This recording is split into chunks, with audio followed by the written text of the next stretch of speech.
Pinulo, pinili ko both, 2, 3, sabay na naman, naging palos. At hindi mo nga malilimutan si palos kasi lahat ng pwede mong pihitin nakaturo na sa left side, talo na na ang right side. Palo. Hindi kagaya dito, all ay nasa right side. Okay? So yun, many students know this by heart actually. But yeah, you tend to forget over the years, of course. Because of the pattern, it's somewhat easier. So, stick to your pattern. 2, 3 sabay, 2, 3 sabay. If it's not working for you, then maybe you can devise another one. If it's not working for you, yun lang naman. So these structures are known as what? Fissure projections. How do you know that you're looking at a fissure projection? It looks like, sinabi ko orchid, fishbone. Bukang tinig ng isda. Bukang tinig ng isda. Fissure. Okay? Now, I want you to focus on the blue ones. They are the most abundant aldoses, yung mga blue. You have glycerose, you have erythrose, you have ribose. Okay? Yes, you might see xylose, but not that common. And then, of course, you have your most popular one because it's the most abundant one. Yung most abundant, syempre, glucose. Another abundant one would be mannose and also galactose. Dapat alam pa rin hard yung mga itsura nila. Especially glucose. Okay? So, I want you to focus now po on glucose and mannose. What can you notice sana?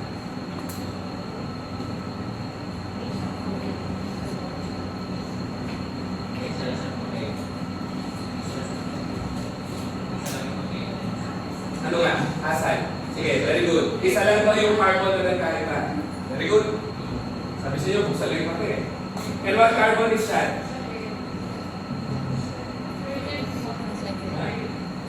2. 2. Same carbon 1. Carbon 2 of glucose is pointing to the right. Carbon 2 of mannose is pointing to the left. Everything else is the same. Everything else is the same. So what kind of relationship is being exhibited nga by glucose and mannose? Dapat alam, laging tinatanong, epimers. So what are epimers? These are carbohydrates that differ in the configuration nga of a single carbon other than the terminal and penultimate.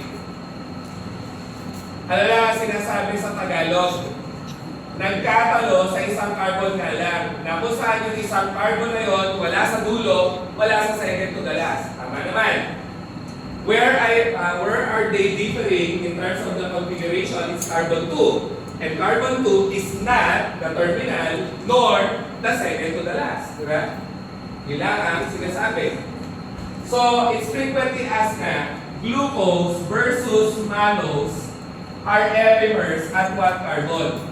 And this will be very important for you to determine the structures of disaccharides as well as when we convert them to cyclic structures later. Ang ibig lang sabihin ni Sir, kung alam na alam mo ang mga epimeric relationship, magiging madali rin ang pag-identify ng cyclic structures. So, they are epimers nga at carbon 2. And you won't forget because if you look at letter N, pilit na pilit, diba? Itayo mo, ibaliktad mo, carbon 2, wala na, parang hindi ko na makalimutan. How about glucose and galactose? What's the relationship?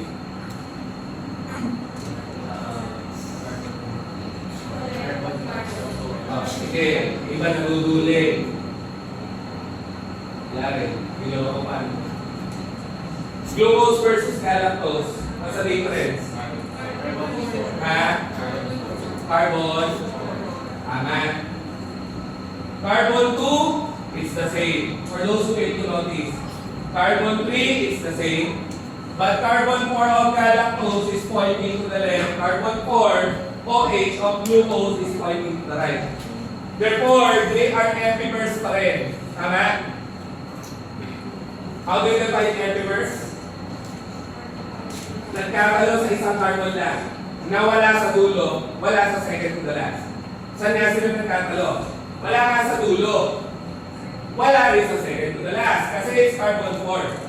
So they are epimers at carbon 4. At hindi mo nga malilimutan because of letter A, found in galactose. Epimeric sila sa carbon 4. And once again, this will be very, very important for you to identify them as parts of larger carbohydrates and when we form cyclic structures from them.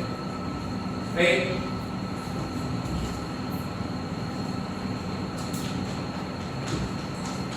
So yes, your quiz will include this, of course.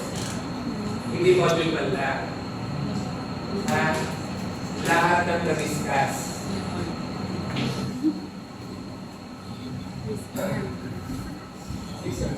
O mati-discuss pa hanggang mamaya. Okay. O good news, for ketoses, it's pure. Bakit yan mas pure ang ketose? Kasi, we have more constant carbon configurations. Okay? Ay, sorry. Yan, ketose. So, what's the smallest ketose na ulit found in humans? The ketotrimose, dihydroxyacetone. Okay? So, I hope you noticed that a while ago, no? We're talking about ketoses. So, for ketoses, constant. Constant. Yung ulo, CH2OH. Carbon 2, constant. The last carbon, constant. That's why it's easier. Now, if it becomes a tetrose or ketotetrose, di ba? What you do is just add another carbon. And this is still constant. Okay? Why? Ketoses nga will be having that. Ketoses nga will always be having the carbonate at carbon 2. And all of your carbohydrates will be having the second to the last OH pointing to the right.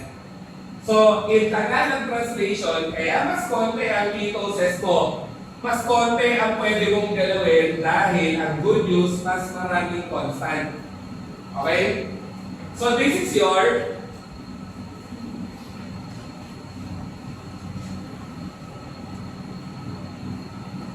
erythrulose. Lagay naman yun.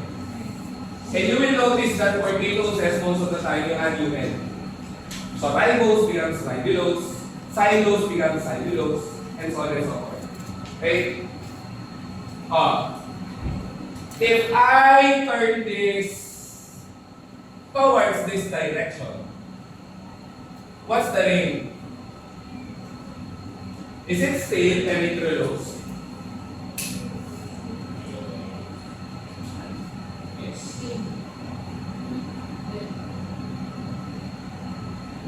Erythrulose pa rin lang.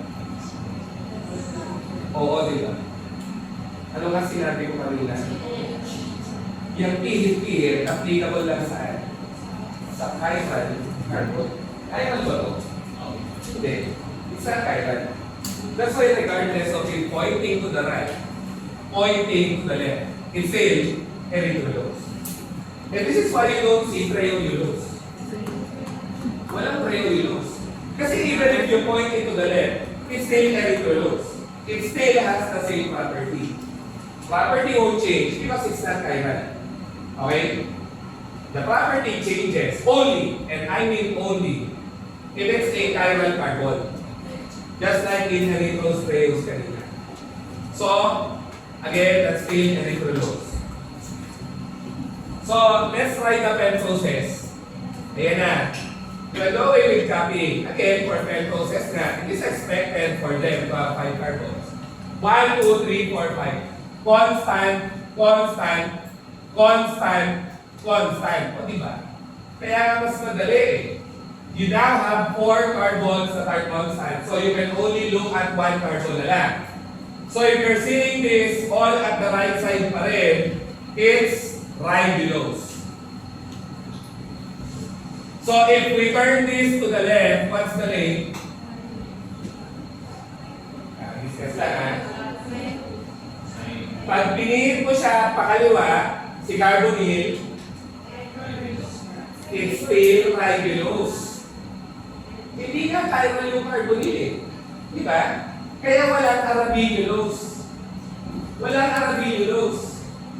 So again, ayan, binalik ko, ribulose. So pag pingin ko siya, hindi siya magiging arabinulose. Hindi kagaya sa aldoses. Ribose, piniin ko to, mag-iiba, magiging arabulose because it is chiral. This one is not chiral. So, if you turn it to the left, it's still ribulose. Diba? So, if we spin this carbon, the only carbon that you can spin na is carbon 3. And this is now your cellulose. Ayun. That's why you only have 2 keto pentoses na lang.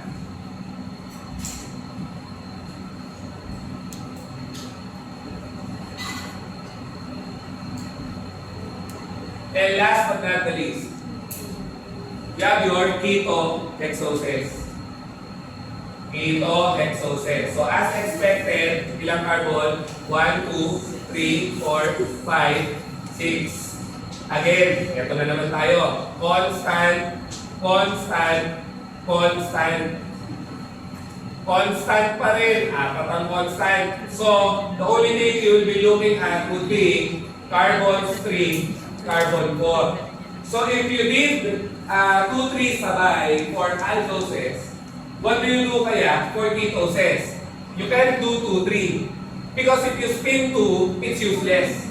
Ulit-ulit. Pag pinin mo yung 2, walang epekto eh. So hindi ka mag 2, 3 sabay. What pattern you use is all at the right side first, then 3, 4 sabay. Ganun lang, kasimple. Why 3, 4 sabay? Because that's the only 2 carbons that you can spin. You can spin 1 and 2. You can spin 5 and 6. So you can only spin 3 and 4, then both. So if you're having all at the right side, it's your cybose. Cybose. Ito na. You had all at the right side. If we spin carbon 3 na nga, what happens? Ano na to? The most popular ketose. The sweetest monosaccharide. Kaya pa si Alexa. Nakita mo na ba ang sweetest mo? Ano all? Fructose. Sweetest monosaccharide. Ay, ikaw alam mo nakita mo. May babe ka lang. Fructose. Fructose is fruit sugar. Madali tandaan, it rhymes with fruits. Fructose, fruit sugar. Sweetest monosaccharide. So that's spinning your carbon 3. What is expected? Of course, no? Ito na ha. Cybose, fructose. So if you spin carbon 4, it becomes sorbose. So you started with both at the right, then followed it up with spinning in at carbon 3, fructose. Then you followed it up by spinning carbon 4, so lumaktaw siya, sorbose. Sorbose. Okay? So you have spun carbon 4. It's now time to rotate both 3 and 4. And that's now your tagatose. So sa Tagalog, nagsimula ka sa parehas kanan, dalawa lang silang pwedeng galawin, 3 and 4. So lahat nasa kanan, cybose, pihitin yung carbon 3, tumasin yung pawis ko, sorry. Fructose, pihitin si carbon 4, sorbose, pihitin sabay, ayos na, tagatose. Okay? Cybose, fructose, sorbose, tagatose. Mas konti. That's the good news. And before we take the... break tayo. Ako mag-speaker, 3.30.